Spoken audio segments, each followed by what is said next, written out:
Wapresnya kayak anjing. Abacot. Panji sehat? Saya sehat, alhamdulillah. Ini suara Pak. Alhamdulillah ya. Ini Mas, jadi ya kira-kira 3 minggu lah Iya, dari Pak. sekarang Iya, Pak. itu. Saya ya bersama keluarga mungkin sekitar 7-8 orang itu akan ada acara keluarga kecil ya di Istana Bogor. Saya mau nanya aja, ini kira-kira ya Mas Panji itu berkenan atau tidak untuk mengisi ya stand up comedy sebentar aja ya 10 menit atau 5 Ya, menit ya. gitu. Mending nonton Gimana, Mas? nonton Menstri aja Pak. Satu keluarga saya bahas juga soalnya. Ya alhamdulillah kalau Ya, gitu. alhamdulillah ya. ya. Kalau gitu Ya. ya nanti asisten saya Prima ya, nanti hubungi Mas Panji ya. Siap, untuk tiket Pak ya. Bapak belikan? Terima kasih banyak ya Mas. Iya, terima kasih. Bapak belikan? Pak. Ya, Assalamualaikum. Waalaikumsalam. Bapak belikan?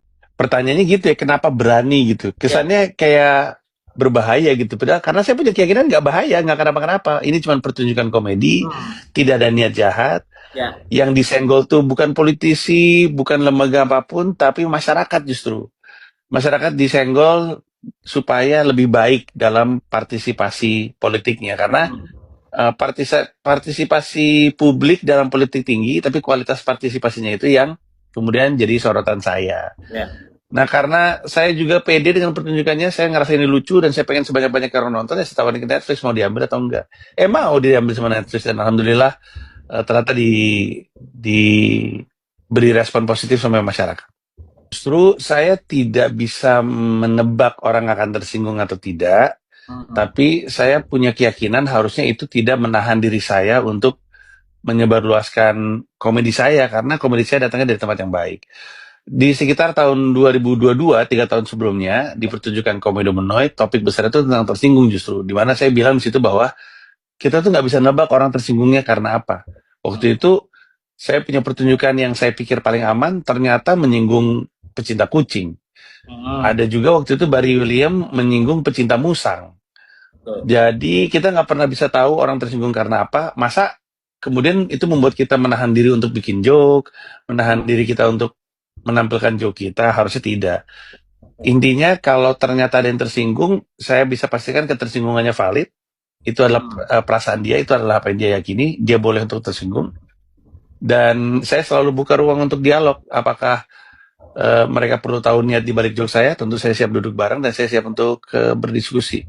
Rasanya selama komikanya siap untuk bertanggung jawab, nggak lari dari tanggung jawabnya, harusnya nggak apa-apa.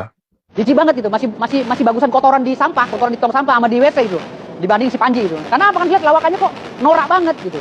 Dan akhirnya sekarang ini dia memang udah jadi sampah beneran ya, dibully oleh masyarakat banyak. Ya mudah-mudahan dia ini tobat ya, jangan sampai lagi hinaan dijadikan alasan untuk mengkritik gitu. Gak boleh itu Panji itu. Dia juga harus sadar diri. Dia menghina Pak Gibran. Pak Gibran itu wakil presiden, ganteng, cerdas. Lah dia apaan? Hah? Mukanya aja kayak ikan betok. Panji itu kalau dijajarin sama Gibran, jauh Pak, kesetnya Gibran. Mukanya aja kayak ikan betok, Pak. Tahu ikan betok? Ikan betok yang ada di lumpur. Mirip kayak Panji, Pak. Masa mau menghina Pak Gibran yang udah jadi wapres, Pak? Dia di sini anak bangsa, sebagai anak bangsa apa kontribusinya? Nggak ada kan? Dia bukan siapa-siapa di sini. Gitu loh. Panji itu cuma sampah di bangsa ini. Gitu loh.